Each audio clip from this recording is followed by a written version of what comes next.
Welcome to the Wish I'd Known Then podcast, where we focus on how authors found success, looking at strategies that have taken them to the top of the bestseller charts, as well as what they've learned from their mistakes. Because being an indie author is more than knowing the latest marketing trend. It's about being innovative and creative and learning from your mistakes. Welcome to the Wish I'd Known Then podcast. I'm Sarah Rosette. And I'm Jamie Albright. And this week on the show we have Lisa Bouchard. It was really good and so interesting. Yeah, a topic we don't talk about a lot. Very out of the box. Yeah. Yeah, and it's something that I think since COVID is over, supposedly, or we're kind of back to normal. Yeah. We're doing more in-person events than we've done in a while. And so even if you don't go to, like Lisa sells a lot of books at craft fairs and farmers market type things. And so even if you don't do that, it's got some great tips for selling in person and like setting things up and how just your attitude about it. Yeah. It was really good. Yeah. So that's coming up. Oh, good. Yeah. Well, and what have you been doing? Because I have not been doing much this week. Well, I was at NINC last week. Well, NINC started Wednesday night, but I got there on Monday and visited with family. My cousin lives like 2 miles from the hotel, and he and his wife. And so I went and visited, and that was fun. But I have a NINC hangover. Like it's 9:40 and I'm still in my pajamas. So that tells you on Monday, if that tells you anything. It was fun. It was great seeing people. I saw a few really good talks, two by Alessandra Torre, who I just love. And Melanie Harlow's was very good. And then the last one of the entire thing that I went to was Dr. Deborah Holland, and she talked about basically mental health and staying mentally healthy during, during difficult times or not difficult times, just for authors, basically. And it was probably worth the entire conference. It was just really good. For me personally, it was really good. And so that was fun. And the weather was amazing. And I mean, it did rain Wednesday night, but the weather was it was cool and cooler, and the wind was blowing. And so, it was fun. It was fun. Well, that sounds great. Sounds like it was a great conference. Yeah. And, they just do such a good job putting NINC on, it's like, it just runs very smoothly. So that was good. Yeah. There was a lot of direct sales and AI talk, which I'm not really doing either. So I didn't really go to those. But the people that are into that were really enjoying them. And, well, so that sounds great. Sounds like it was great. Yeah, it was. I had a little FOMO. Yeah. And it was great seeing people who listen to the podcast. Thank you so much for coming up and saying hello and for all your encouraging words. And we just love it. And so thanks. Yes, thank you. Thanks to all our supporters. We don't have any new supporters this week, speaking of that. Okay. But if you want to support the podcast, you could go to wishidknownforwriters.com/support. Yep. And I don't have a whole lot going on this week. I've been working on the Kickstarter. I'm using a plugin through Shopify to set it up for the survey. And I messed it up and did it wrong. So I've had to reset it. And so that's why it's a little delayed. I'd hoped to get it out this week, but I've had to redo it. So hopefully it'll go out in a couple of days. Yes. And then I can start sending everything out and delivering stuff. And so that's moving forward. I am making progress, but that's awesome. I feel like it's like really slow, like when you're in the middle of something, it's like, oh my gosh, this seems to be taking forever. Yeah. So, but that's like all I've got going on. Okay. Yeah. So we should get on the interview with Lisa. Yes. That's awesome. You're going to love it. All right. Here we go. Well, today we are really happy to talk with Lisa Bouchard. How are you, Lisa? I'm really great. Thanks, Sarah. How are you doing? We're good. Well, I'll speak for Sarah. Sarah's great. Sarah's great. So let me read your bio and we will get started with the questions. Lisa writes paranormal cozies. As a child, books became the best thing ever to her. She suffered a crisis of confidence in high school and college and decided writing was too difficult, so she earned a degree in chemistry instead. Wow. I love that. 3 career changes and 4 children later, and she's back to writing and much happier for it. That's awesome. That's awesome. Well, tell us how you got into writing in the first place. All right. Well, I started writing when I was in high school, and I didn't totally stink at it. And I had a lot of encouragement from my teachers. So, anytime an adult encourages you, you want to keep going there. So I always knew it was something I could do fairly well. But then I got bad advice from family members who were really worried, like, oh, a career in the arts, that's never going to work. Yeah. So I didn't pursue writing in college. Instead, I went into science and studied chemistry, which I do also love science. So it's not like I was sacrificing anything. Yeah. Well, how did you get into how did you come back around? Back around to this. Okay, well, I have 4 kids. And when you have 4 kids, and I homeschooled them as well. You have 4 kids in your house all the time. Nothing ever stays done. The dishes, the laundry, the everything else. And so you have to find something you can do for yourself that you can complete and no one can take away, right? No one can, no one's going to be unwriting what I wrote. So I just went back to writing as something I could do for fun mostly. That's great. Yeah. Well, tell us what your definition of success is. So I like earning money. Like money is one of my motivators. But for me, the more worries I can take off my husband's mind, the more successful I feel like I am. When our kids were small, that really looked like, having a clean house or clean-ish house because 4 kids can.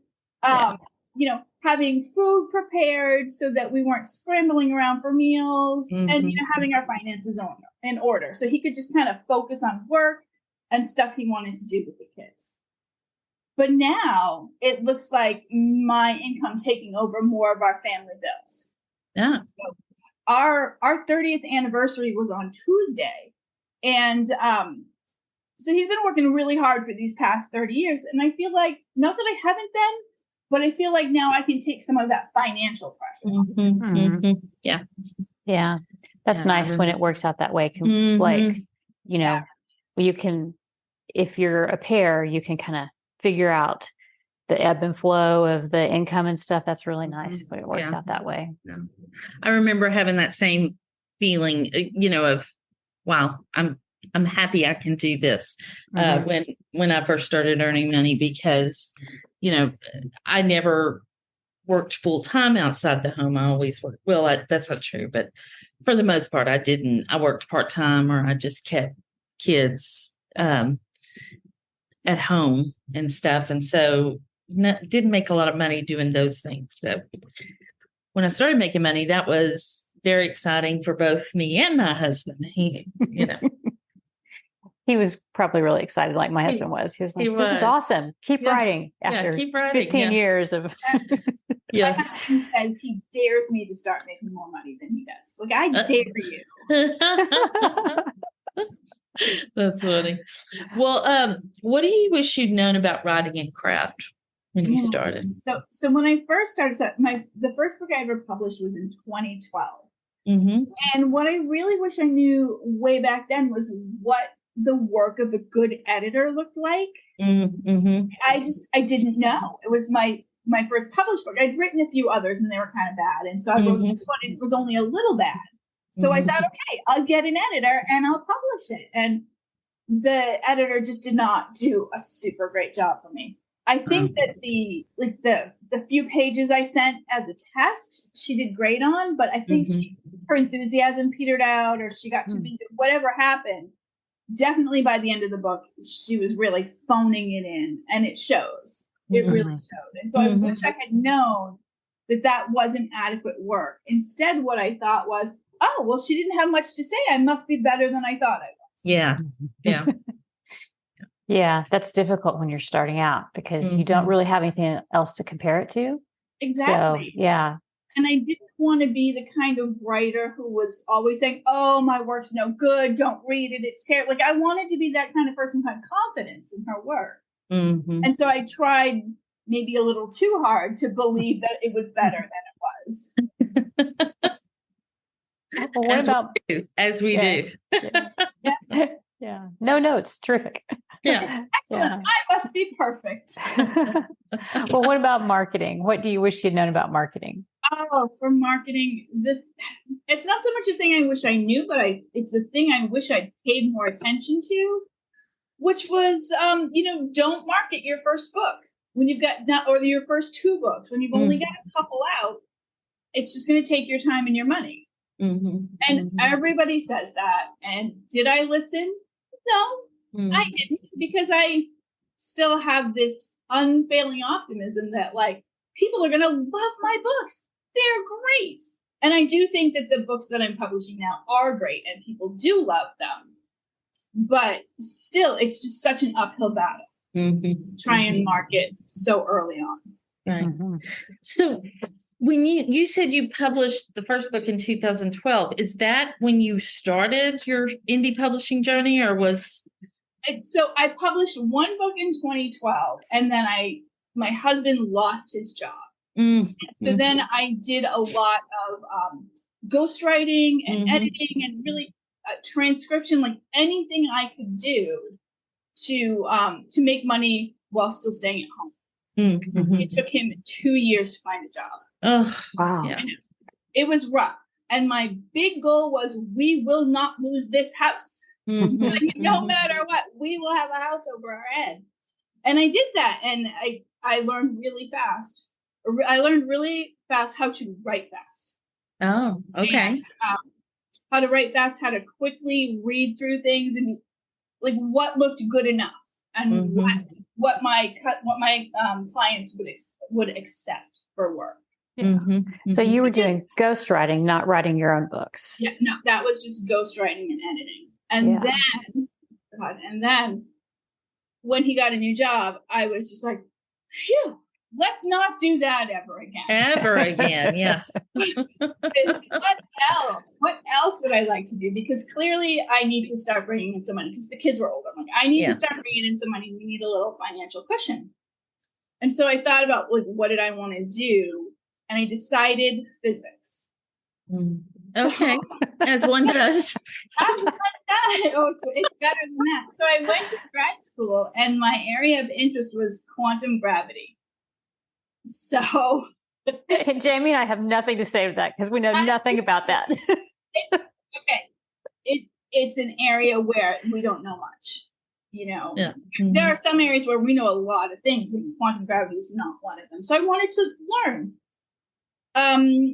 Sadly, I left without my PhD because there was no room, that no professor had room to take me on as a student. Wow. I studied a lot. I learned a lot. I taught some classes, but I left without a PhD. And then is when I started the real writing career again. Yeah. So that's when I started writing this my 9-book series, and this is now just my permanent day job. Awesome. And that's in Cozy Paranormal, right? Yeah, that's Cozy Paranormal Mysteries. Okay. Yeah. How much quantum physics is in? None. Surprisingly, there's 0% quantum physics in Cozy Paranormal. But I do want to write some mysteries set on a college campus. Yeah, that would be fun. There's a lot going on there for sure, and you've been kind of. Oh my gosh. When I was doing undergraduate classes, and the undergrads would come in on Monday and tell me stories about what they did over the weekend. It's terrifying. I know. Well, I always say about that age group that they're immortal, infallible, and infertile is what they think. So they really do not have a concept of how much of what they do could harm them. So, yeah, that's true. It's true. Well, what assumptions did you make at the beginning of your writing career, and looking back, did they turn out to be right or wrong? Well, I assumed I was going to be an overnight success. Yeah. Right? I'm sure you hear that a lot, but I just assumed people were going to love my books as much as I do. And not everybody does. What I didn't take into account was that not everybody wants a cozy paranormal mystery. Right. The people who do want them really do like them. But I guess I just assumed I would be fantastic for everybody. And I do, every time I publish a book, though, I think this is the book that everyone is going to love. I've got that optimism, and it's not going away. I love that. I love that you have that, though. That seems to be your, permeate what you do, right? Your outlook is very optimistic, right? Yeah. I'm just like, I can do this. I can do anything. It's going to be fantastic. Sometimes my husband rolls his eyes, but he still says, go for it, dear. Go ahead, because you've been right more times than wrong. Well, what's the most important lesson you've learned, do you think? Work every day. Not necessarily write every day. Right. Keep your head in the story so that you don't forget things, because wow, am I also good at that. What was my main character's name? Rachel, Rebecca, So keep your head in the story and keep your eye on your marketing every day. Yeah. Okay. I love that. And when you say keep your eye on your marketing, what do you mean by that? Just take a quick look. Make sure that nobody spent $400 yesterday when you told them 20. Yeah. Just so you know what's going on, you know what's happening. Make sure that nothing has ground to a halt. You're still spending money and nothing's happening. Right. Okay. And do you mostly run Facebook ads or Amazon ads? I run both, but I'm better at Facebook ads. Yeah, me too. All right. Well, that's great. I think that's really good, because a lot of people will say, well, just don't obsess over your ads, or, put them out and let them run or whatever. And I'm like, no, I can't. But it's I can't either. I know. It's too stressful for me to not know what's going on. Yeah. And I, as a scientist, I love my data. I'll never not want to know what my numbers are.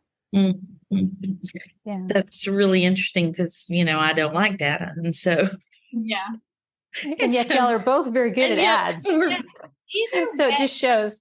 Either way, once you have an idea of what's happening, it's good. Yeah. Well, what's the biggest change you've had to make in your thinking over the last few years? It's a marathon and not a sprint. Marathon runners and sprint runners, they train totally differently. Right. And I've taken my writing process away from that. This one book is going to do everything, to let's write a series, and now let's write a spin-off series, and let's try something a little different, and try to expand and really be in it for the long haul. Yeah, that's really smart. And because if you pin all your hopes on one book and it doesn't do well, even if you're optimistic, there's got to be a down time when you come to terms with, that wasn't what I thought. And if you have the longer perspective, it's not as debilitating, I guess. And you're like, that's another book to go in my backlist. Yeah. And I think even if your first book does well, your second book, it's going to do nothing but increase whatever you're looking at, your number of readers, the amount of money you make, the number of reviews you have. Right. Even if one is really good, two is going to be better. Yeah. Because your skills will improve and you'll have a bigger audience and all that. Yeah. The other thing that I really tried to do is to set up systems that support me. So for that, I've got a bullet journal. I've got a million alarms on my phone so that I don't miss meetings and I don't forget to exercise and, things like that. That it's out of my mind and it's somewhere where I can see it. Because that's important to not have that worry, am I forgetting something? Right. Yeah. Frees up your you can think about other things instead of, oh, I can't forget I have that meeting today or whatever. Yeah. Well, what's the biggest change you've had in your thinking? Like, have you had to make any mindset changes? Let's see. Mindset changes. Not so, I mean, the marathon to sprint thing. Hang on a minute. We just asked that question. Yeah. Did I ask that? I'm sorry. I mean, I missed that. I'm sorry. I'm on the wrong page then. I mean, I didn't scroll up. I was like, wait, that sounds familiar. Okay. Well, we edit, so we can this will be clipped out, Alexa. I thought like my big change wasn't very big and I needed to come up with another one. No, we want something better. Yeah. All right. So here, we'll have a little bit of silence and then I'll ask the next question so she can edit it. So if you were starting over today, what would you do differently? Oh, well, the one thing I think I would do is I wouldn't have gone to grad school. Mm-hmm. I mean, as much as I loved it so much, but in the end, I wasn't as successful as I wanted to be. Right. And if I had those maybe 8 years, because I did a lot of undergrad work too, if I'd had those 8 years back, where would I be in my writing career now? And I mean, it's hard because I don't regret what I did or who I met or any of that stuff. It's just when I'm looking strictly at writing, it would have been better to have been writing those 8 years instead. Yeah. There's always that, oh, if only, Yeah. It's an if only. But it's not the worst one I can have. No. That is true. Well, if you write a series based on your time in academia, I mean, can you go back and retroactively write off your PhD? Pretty sure no, but because I was in science, they paid me. There you go. That's pretty nice. It's a good gig. Yeah, that's pretty nice. Well, Sarah met you at CozyCon, and she wanted to have you on because you sell your books at like craft fairs and stuff like that. And so can you tell us about that and how you set up and your display and all of that and how you kind of came to that? My town has like a Christmas craft fair every year. And I had 4 books out at the end of 2021, and they were really looking for people. And the table was pretty cheap. And I thought, this might be nice. I could see my neighbors. And because it was 2021, so nobody was seeing anybody. Everyone was wearing masks, going anywhere. And I'm like, I'll give it a try. I mean, the worst thing that could happen is I don't sell any books. Right. But I get to see people I haven't seen for a while. So I went and I sold out of the books that I wrote.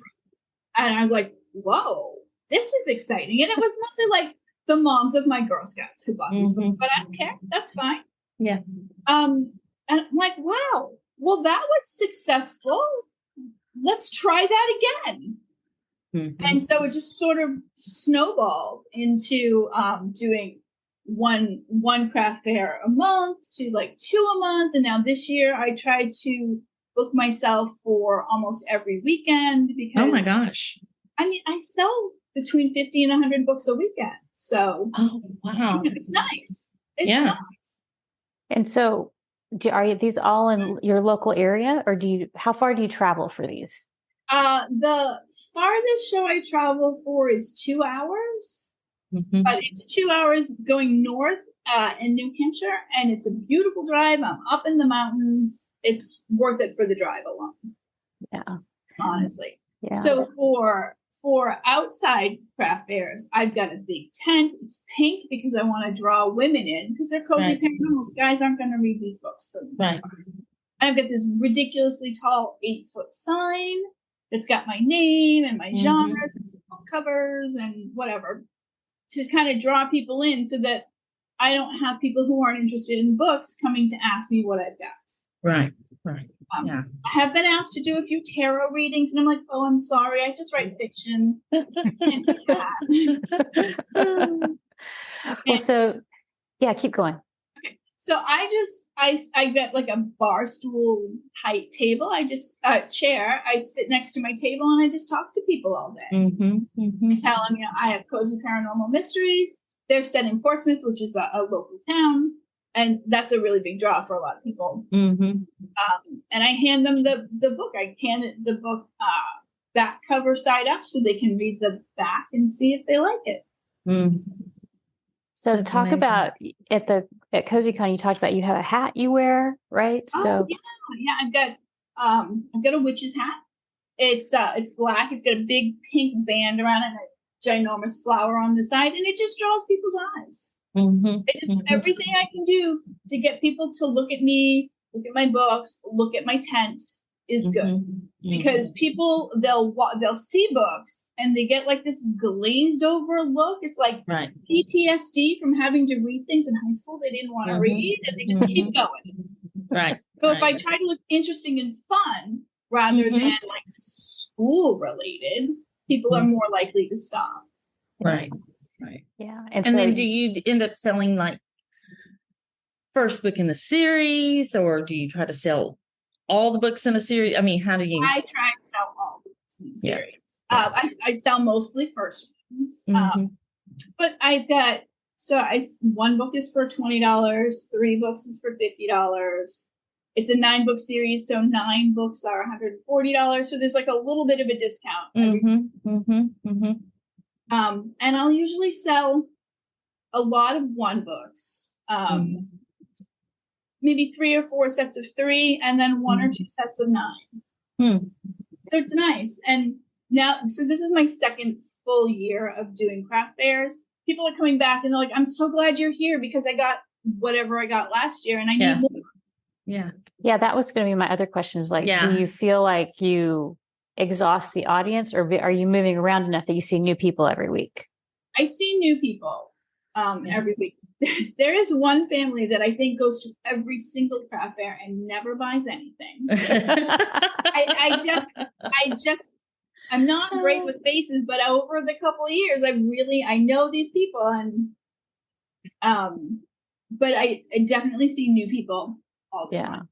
Yeah. And what about sometimes people say, I saw you a couple months ago and I didn't get your book, and then I really regretted it. I'm gonna get it now, which is awesome. Yeah. And that's so great. Talk to us about like if somebody's interested in doing this, like about like stock, like how many books do you decide to take, and how do you order them, like author copies, or how do you do that? Yep. So I order author copies from Amazon. I bring whatever I have. And I try to have at least like 5 copies of the later books, 10 copies of the earlier books, and about 30 copies of the first book. Wow. If I get below 30 of the first book, I start getting nervous. I have order forms with me every time so that if I do run out, they can just order it and I mail it to them the next day. Oh, that's great. Yeah. Or whenever it is that I get author copies from Amazon take about 10 days to arrive from when you order them. Yeah. So I just promise as soon as Amazon sends them to me, I will send it off to you. And didn't you say that you also have like on your sign that people can order it online, like the ebook version? Do you? I have that's not on the big sign, but I have a smaller sign. It just says, do you prefer ebooks? And then it's got a QR code. Yeah. They can take a picture of that and buy them right there. Yeah. So I don't. Do you find you sell a lot of those? No, I don't sell that. No, people who are crafters, they really want physical things. Yeah, makes sense. Well, what do you wish you had known, like looking back, what do you wish you had known about this? Like if you could give some advice to people who are starting out. I don't think I made too many mistakes in doing this, but my advice for people, I have like the Lisa sells books persona. So because I was successful from the very beginning, like book selling Lisa, she's not nervous. She's not worried that no one wants to talk to her. Right. She doesn't think, she doesn't think her hair's a mess. Like there's nothing in my mind going on like people don't want to talk to me, people don't want my books, because I've kind of been successful. So I would say, like, try and psych yourself up for that. Like, just, these are good books. People like me. Oh, I sound like that Saturday Night Live thing. You have started, people like me. You try to develop that mindset because people are really impressed to meet an author. They're stunned. They're like, you wrote these? I'm like, I sure did. I sit on my couch, I drink too much coffee, and I make stuff up. And because I don't want them to be like, to feel like it's such a mystical experience that they could never reach. I want them to, it's a very accessible kind of job, and they could give it a try if they want. Right. Yeah. It's almost like taking on a persona when you're selling or standing up in front of people or something like that. Yeah. It's not necessarily who you are, all of your characteristics, but it's a persona of you. Yeah. It's the better part of my personality. I agree. Yeah. I do also for me. Yeah. Very, very much myself still, and very genuine, authentic, and compliment people on their T-shirts or whatever. And you just try and make a connection with someone, even if they don't buy a book. It's kind of nice to just chat, get out there and chat with people. Yeah. When I've been at home all week, sitting in my office. Right. Yeah. Well, I know people will have questions about like payment, like how do you take payment and like things like that. So I always take cash. I have found I don't need to bring nearly as much change as I need to. So all my sales are, like $10, $20. I don't deal with coins, and there's no sales tax in New Hampshire. So I don't have to worry about that either. But you need like a little change. And also I use Square, just Square with my iPhone. Super easy to use. They send you a little thing you plug in, piece of cake, and then you can take cards. You can set yourself up to take Venmo and Apple Pay and Cash App, all pretty easily too. So really, any way someone wants to pay me, I think I can take. That's great. Yeah.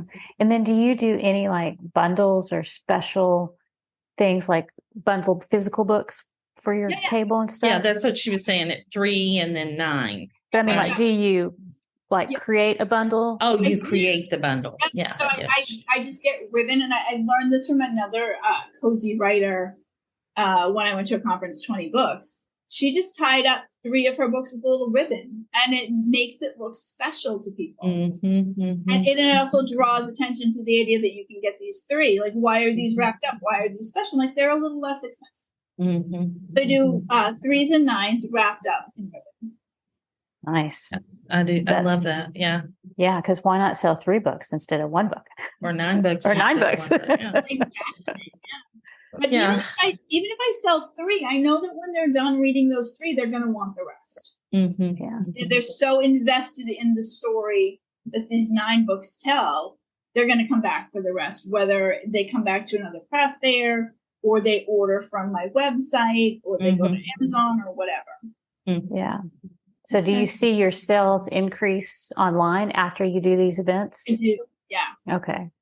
Definitely. I also, everyone gets a bookmark that tells them how to buy my books. So it's got a link to Amazon. It's got a link to my website where I sell paperbacks. So they know where to go. That's great. Yeah. I love that.